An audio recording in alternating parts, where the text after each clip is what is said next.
నారాయణం నమస్కృత్య నరం చైవ నరోత్తమం దేవీం సరస్వతీం వ్యాసం తతో జయముదీరయేత్. పూజా టీవీ ప్రేక్షకులకు నమస్కారం. భీష్మాచార్యుల వారు ధర్మరాజుకి రాజనీతి బోధిస్తున్నారు. ధర్మరాజు ప్రశ్న వేశాడు, శత్రువులతో ఎలా వ్యవహరించాలి, మిత్రులతో ఎలా వ్యవహరించాలి అని. దానికి సమాధానంగా, ఒకప్పుడు శత్రువులతో కూడా స్నేహంగా ప్రవర్తించవలసి ఉంటుంది అనడం కోసం ఒక ఎలక పిల్లిలకి సంబంధించిన కథ చెప్తున్నారు. ఓ చెట్టు మీద ఒక పిల్లి ఉంది, క్రింద ఎలక ఉంది. అక్కడ ఒక జీవులను ప్రాణులను పట్టేవాడు చెట్టు మొదట్లో వల పన్నాడు. ఈ పిల్లి వలలో పడింది. ఆ వల దగ్గరికి వచ్చినటువంటి ఒక ఎలక అక్కడ ఉన్న ఎర తింటున్నది. ఆ సమయంలో ఆ ఎలకను చంపడం కోసమని ఒక ముంగిస, ఒక గుడ్లగూబ కూడా అక్కడికి దగ్గరకు వచ్చాయి. దాన్ని చూసి అది భయపడి పిల్లితో స్నేహం చేసుకుంది. పిల్లితో చెప్పింది, నేను నీ వలను కొరికేస్తాను, నువ్వు నన్ను రక్షించు అని. అది సరే అన్నది. ఇది ఆ పిల్లి ఉండేటువంటి వలలో దూరింది. మెల్లమెల్లగా వలను కొరుకుతోంది. రాత్రి తెల్లవార్లు అలాగే సరిపడింది, పూర్తిగా కొరకలేదు. ఆ పరిస్థితిని చూసి పిల్లి కంగారు పడుతోంది, ఎప్పటికి ఇది కొరుకుతుంది అని. అటువంటి స్థితిలో తెల్లవారబోతుంటే వికారమైన ఆకారంతో, నల్లటి రూపంతో, పెద్ద చట్టలు, చాలా క్రూరంగా ఉన్నాడు. చుట్టూ కుక్కల గుంపు ఉన్నది. చెవులు కర్రల వలె పైకి లేచి నిల్చున్నాయి. పెద్ద నోరు, బట్టలు, శరీరం కూడా మలినంగా ఉన్నది. చూస్తే భయం వేస్తోంది. అతని పేరు పరిగుడు. పెద్ద ఆయుధం చేత్తో పట్టుకు వస్తున్నాడు. చూస్తే యమదూతలా కనపడుతున్నాడు. ఈ పిల్లికి చాలా భయం వేసేసింది. ఏంటి నువ్వేం చేస్తున్నావు ఇంకాను అని కంగారుగా అడిగింది. అది కూడా చూసింది వాడిని, చాలా ఘోరంగా ఉన్నాడు. ఇక ఆ సమయానికి అక్కడికి మళ్ళీ ముంగిస, గుడ్లగూబ కూడా వచ్చాయి. రాత్రి వెళ్ళిపోయినాయి, ఇప్పుడు మళ్ళీ వచ్చాయి అన్నమాట.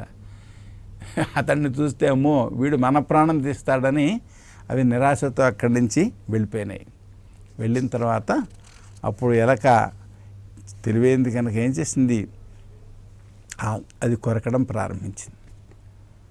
నిజానికి అవి రెండు కూడా, ఏది ముంగిస, గుడ్లగూబ, రెండు కూడా చాలా బలం కలవి, తెలివైనవి. కానీ ఎలక యొక్క నీతి బలం వలన,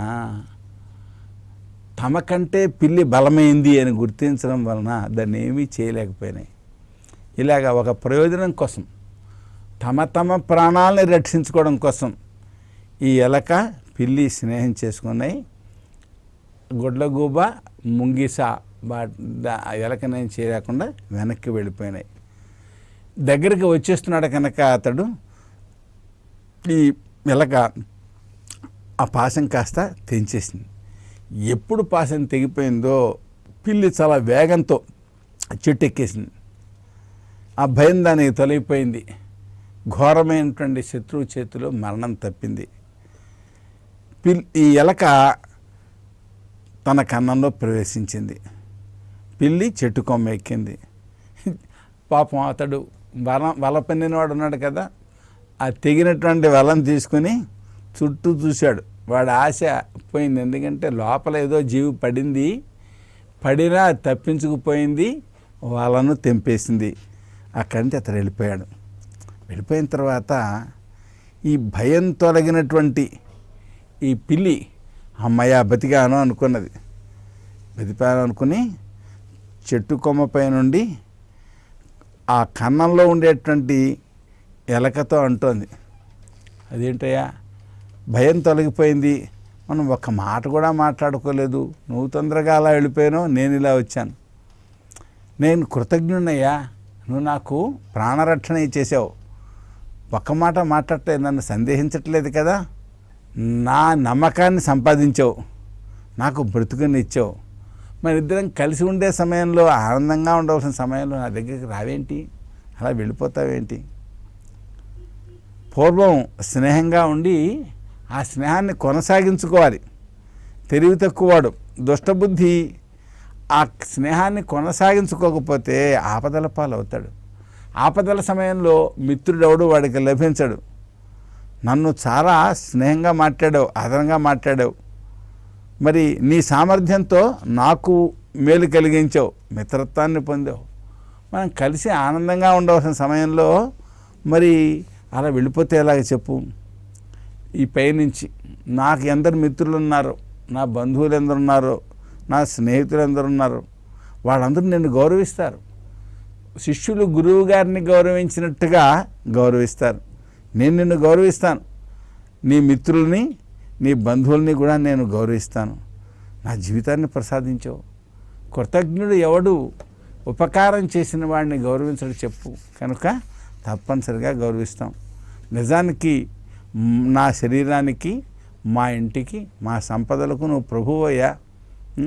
ఈ పైనుంచి ఇది మంచి, ఇది చెడు అని నాకు ఉపదేశిస్తుండు, నేను పాటిస్తాను.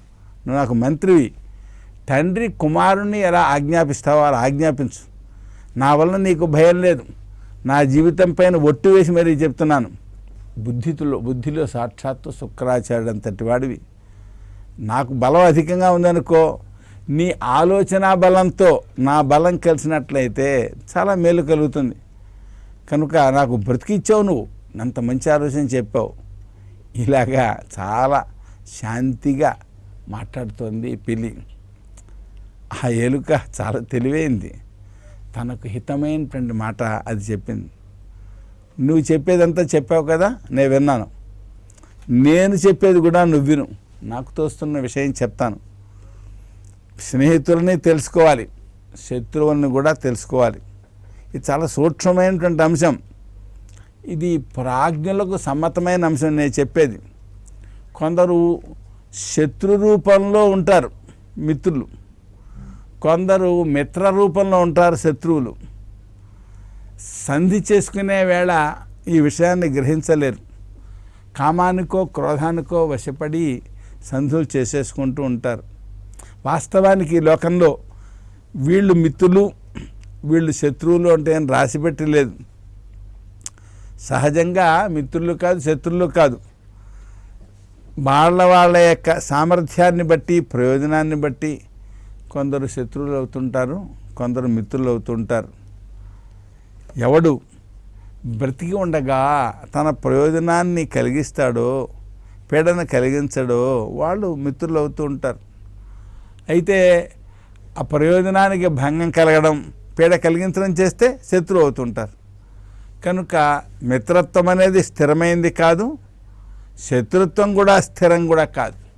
ప్రయోజనాన్ని బట్టి మాత్రమే మిత్రులు అవుతుంటారు, శత్రువులు అవుతుంటారు. ఒకప్పుడు కాలం మారితే మిత్రుడు శత్రువు అవుతాడు, శత్రువు మిత్రుడు అవుతాడు. దీనికి అన్నిటికీ మూలం స్వార్థం, ప్రయోజనం, తన ప్రయోజనం. ఈ ప్రయోజనం అన్నిటికంటే బలవత్తరమైంది. కనుక మిత్రుల యందు విశ్వాసంతో ఉండాలి, శత్రువుల యందు విశ్వాసం పనికిరాదు. కానీ ఇది ప్రయోజనాన్ని బట్టి తెలుసుకోవాలి. ఆ ప్రయోజనంతో ముడిపడి ఉంటుంది కనుక అలా తెలుసుకుని ప్రీతితో ఉండాలి. మిత్రుడైనా సరే, శత్రువైనా సరే బుద్ధి చెలించిందా ఎవరిని నమ్మడానికి లేదు. నవిశ్వసేద్ అవిశ్వస్తే విశ్వస్తే నాతి విశ్వసేత్. నమ్మని వాడిని ఎలాగా నమ్మకూడదు, నమ్మిన వాడిని కూడా పూర్తిగా నమ్మకూడదు. పూర్తిగా నమ్మామనుకోండి వాడు గొంతు కోసే ప్రమాదం ఉంది, తెలిసిందా? విశ్వాసం ఎక్కువగా ఉంటే దానివల్ల భయం కలుగుతుంది. అదేం చేస్తుంది? మూలంతో సైతంగా నాశనం చేస్తుంది. కనుక నమ్మి, అతిగా నమ్మి వినాశాన్ని పొందకూడదు. నేను మాట చెప్తాను. తల్లి, తండ్రి, కొడుకు, మేనమావ, మేనల్లుడు, చుట్టాలు, పక్కాలు అందరూ కూడా ఇతరుల వలన తమకు ప్రయోజనం ఉంటేనే దగ్గర అవుతారు. ఏమండి, తన కుమారుడు పతితుడైతే తల్లి తండ్రి కూడా వదిలివేస్తారు, పరాయివాడు రక్షిస్తాడు. అంటే ఏమిటి?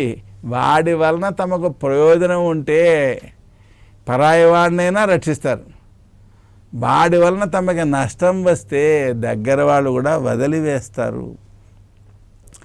ఆపద గడచిన తర్వాత ఒకళ్ళనొకళ్ళు పట్టించుకోరు. తెలిసిందా? నువ్వు చెట్టు మించి కిందకి దిగి వచ్చి ఎవరిని తిందామా అని ఎదురు చూస్తుంటావు, అంతే కదా? నీకు శత్రువు ఎవరు, ఎవరిని సంహరిద్దామా అని చూస్తుంటావు.